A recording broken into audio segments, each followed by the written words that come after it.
Like, let me help me help you. Like, I want to know what I can do or what happened today to be able to explain it later. I don't know what happened today. I just need to.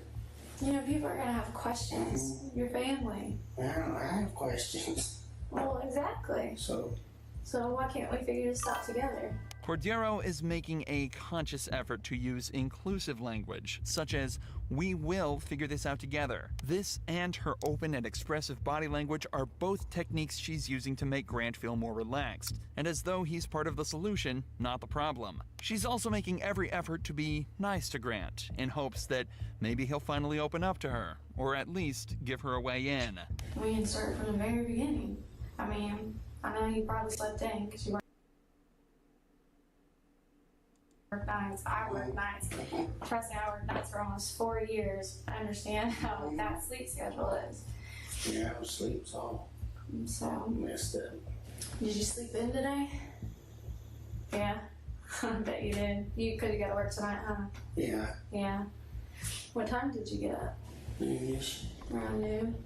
That's usually what time I got up too. Did you watch anything good on TV? Usually that's what I do. I'd eat and watch TV. I'll work myself up a little bit. Anything good? Same old stuff Oh yeah? on TV. You watch the same episodes? Or like, do you have a specific TV show you would wake up and watch? Well, we watched. My wife always has it on. I can't remember what channel it's called. Right Now TV Land. Oh, okay.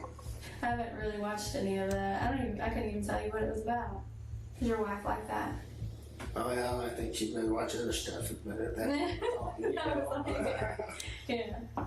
It might not be about the case, but finally, Grant is talking, and Cordero has found her way in.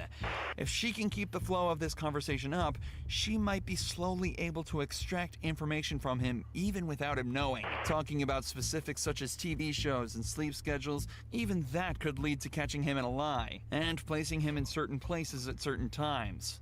But most importantly, she's building a connection with him and continuing to let him talk, which increases the chance that he either slips up or decides to make it easier on the detectives and answer a question. But predictably, as soon as Cordero started asking him to talk about the case again, he shut down once more, refusing to answer any more questions and staying silent. I think you have a lot to live for. Beautiful family, who I've had the privilege of talking to. The way I look at it is you're a man. Men face their mistakes and they own up to them. And they figure out what happened and figure out how to solve it and move on. Like I said, I'm honestly here to help you. I want you to understand that. I wouldn't spend my time in here with you if I didn't. And that something happened today that needs to be explained. Did you make a mistake today? Even after reminding him of his family, Grant doesn't move an inch. Again, realizing that his only chance of being let off is to not speak and hope they don't find anything. I like you. I like this fella that was a detective here. And I don't care about any of that and stuff. And I just don't know how to I haven't had this happen before. Being brought in and interrogated for something. So I really don't care, but I just don't know how to be silent. Sitting over here looking like a jerk. No, you're not. Honestly, you are far from that. You're very polite. Don't you know why you're here? I appreciate you guys, and I'm just gonna get a lawyer. Yeah, it's up to you. But You can either- obviously something's going on, and I need one.